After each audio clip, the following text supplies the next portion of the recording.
Halo Sobat Easy Stock, kita jumpa lagi bahas saham yang mau IPO. Wulandari Bangun Laksana, stock code-nya BSBK, ticker code-nya ya. Sektornya properti dan real estate, bergerak di bidang apartemen rental, apartemen selling gitu ya. Oke, ini didirikan tahun 2002. Oke, kita akan lihat prospektusnya. Oke, prospektusnya kita lihat.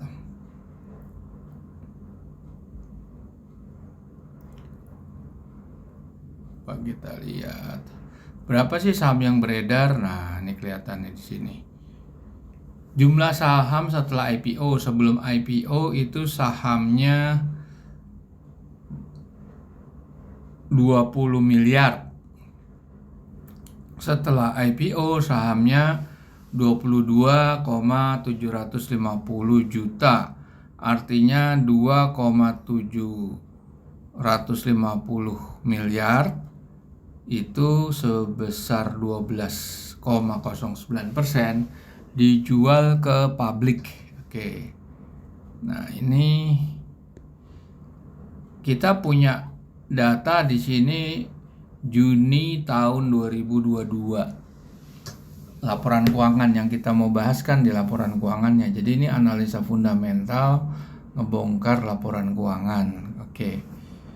Jadi kita lihat pokok-pokoknya. Sebelum itu mungkin sebaiknya saya jelaskan ini metode yang digunakan adalah dengan menggunakan bukunya Benjamin Graham, Security Analysis dan Intelligent Investor, 2 buku pegangannya Warren Buffett untuk menghitung nilai wajar saham yang listed di bursa ataupun saham-saham yang akan listed atau yang akan IPO.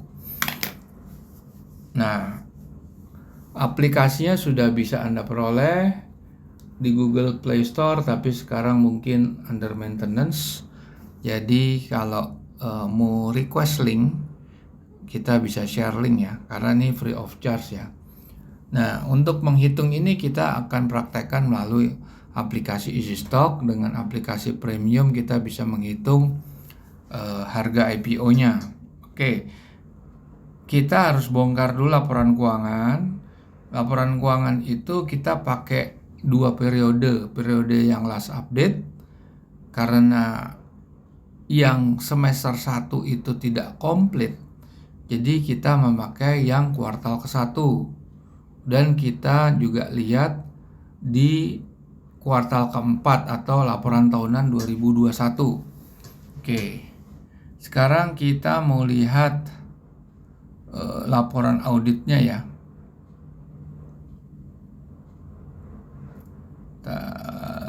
Oke, nah ini kelihatan nih laporan auditnya.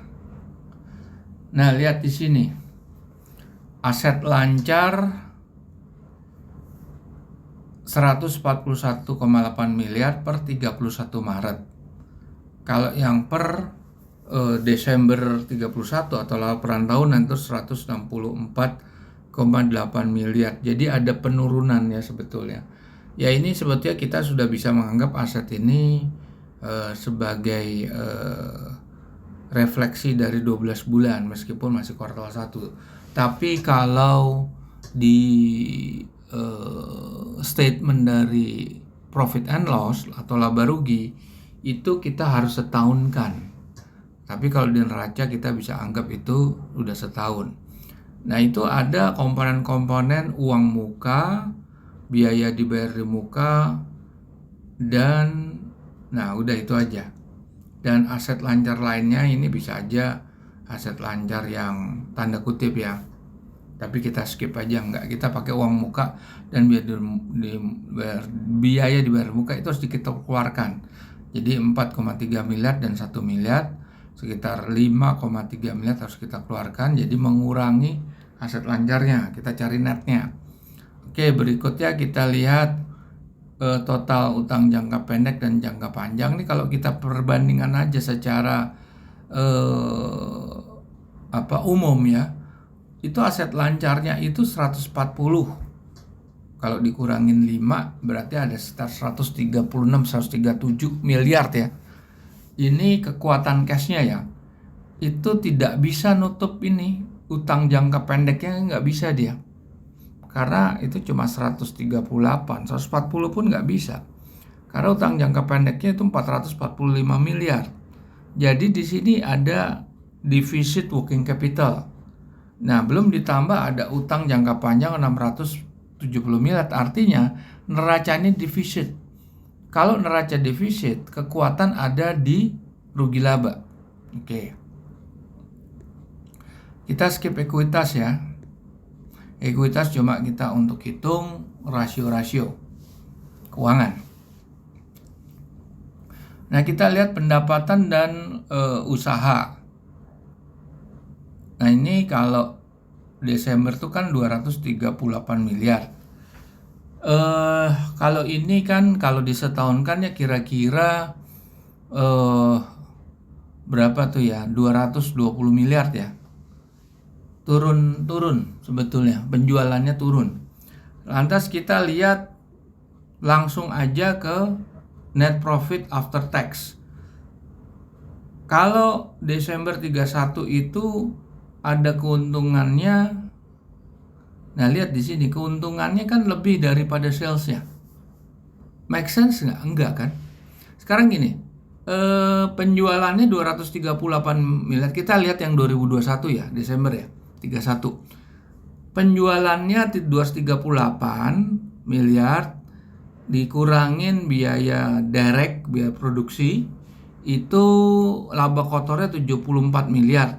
Tetapi kenapa laba setelah pajaknya 863 miliar? Ini nggak masuk akal nih di sini. Apa yang bikin nggak masuk akal adalah penghasilan dan beban lainnya. Berarti ini penghasilan lainnya 929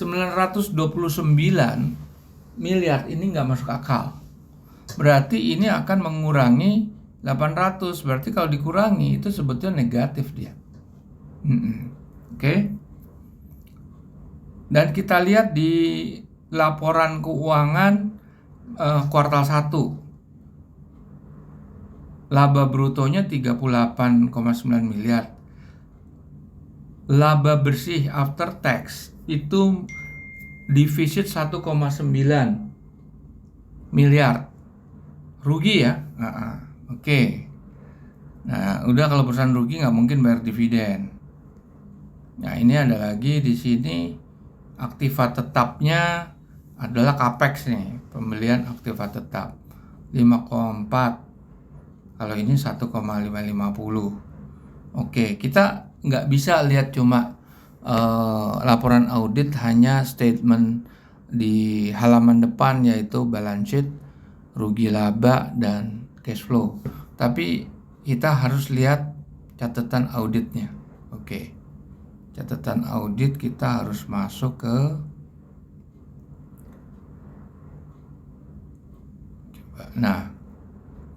kita mau nyari capex di sini. Capex yang laporan tahunan itu subtotalnya kan segini 2,6, tapi kan ada aset hak guna bangunan itu harus kita keluarkan. Jadi net pertambahan capexnya, capex tahun 2021 tahunan itu 1,542 miliar. Akumulasi penyisiannya itu 11.840. Oke. Nah, sebelumnya kita lihat ini juga gini nih. Capex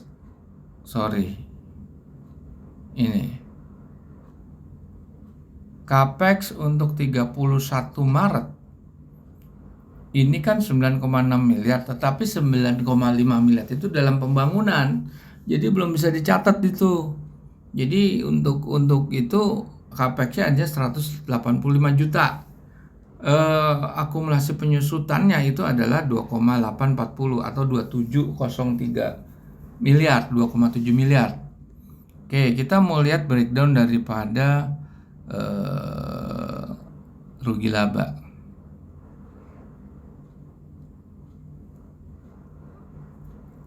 Nah, ini kita lihat di sini.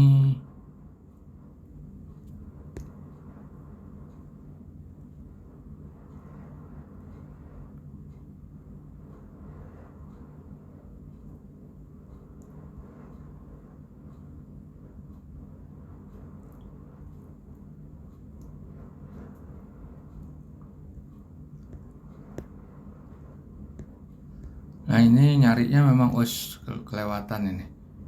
Kelewatan. Nah, di sini nih detail breakdown daripada P&L ada di sini nih.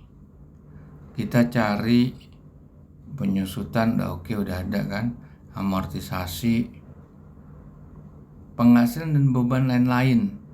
Nah, kita lihat nih surplus revaluasi. Ini sebetulnya nggak bisa masuk di sini. Ini harus dikeluarkan, ini bukan biaya atau bukan pendapatan nih realnya. Kita harus kurangkan keuntungan, terus cadangan kerugian.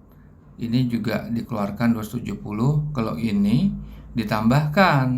Nah, oke. Jadi caranya ngitungnya begitu.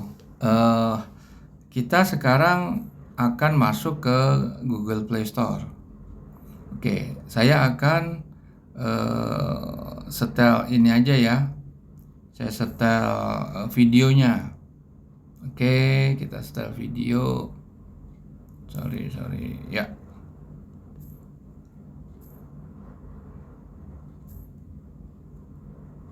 Nah, videonya kita mau setel BSBK yang untuk laporan keuangan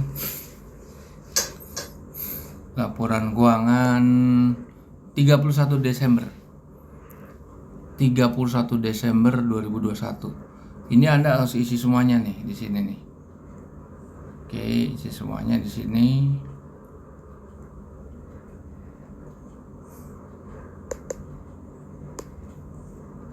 Nah, itu capex opex itu harus kita isi.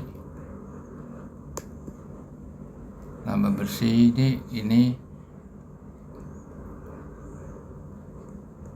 ini masih laporan keuangan tahunan ya, berarti udah 12 bulan ya.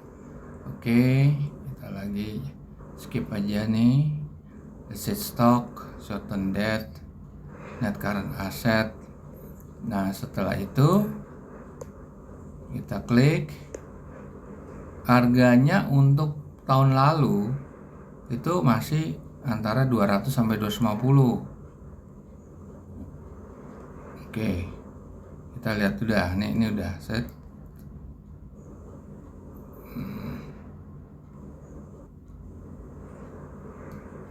Ya kan? 250 sama 200 sampai 250. Kita lihat tadi kalau nggak salah itu harganya di 130 ya. Di reportnya di sini harga IPO ditawarkan 100 sampai 137. Berarti untuk valuasi nilai wajar tahun 2021 itu bagus karena antara 200-an ya. Berarti masih ada upside kalau kita beli di 120, harganya 100 sampai 120. Tapi yang paling penting kita adalah harus melihat laporan keuangan yang terakhir. Oke. Terakhir kita lihat ini laporan keuangan yang terakhir. Nah, oke. Kita lihat dia di balik papan, kita isi aja terus. Growth-nya 1 miliar.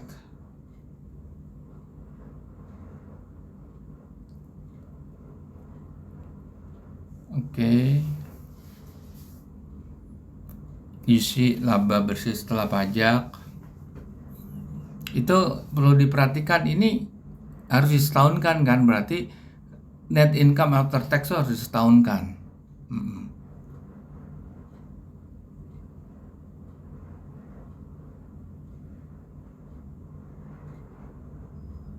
Oke, utang jangka pendek, jangka panjang.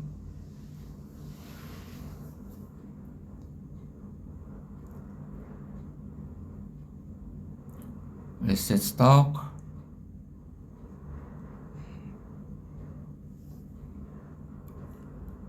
Aset lancar bersih.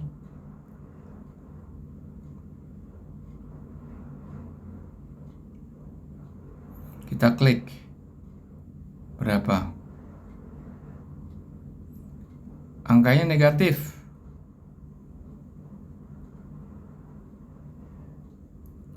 Minus 25 tadi tuh angkanya. Wih.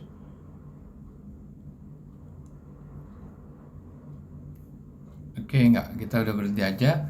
Jadi angkanya negatif ya. Angkanya negatif itu minus 25 tadi, kalau nggak salah itu minus 25. Dari perhitungan kita nih, ininya kurang ini ya. Coba kita masuk di sini, aplikasi yang ini deh. Ya ini. Oke, nah di sini baru kita bisa.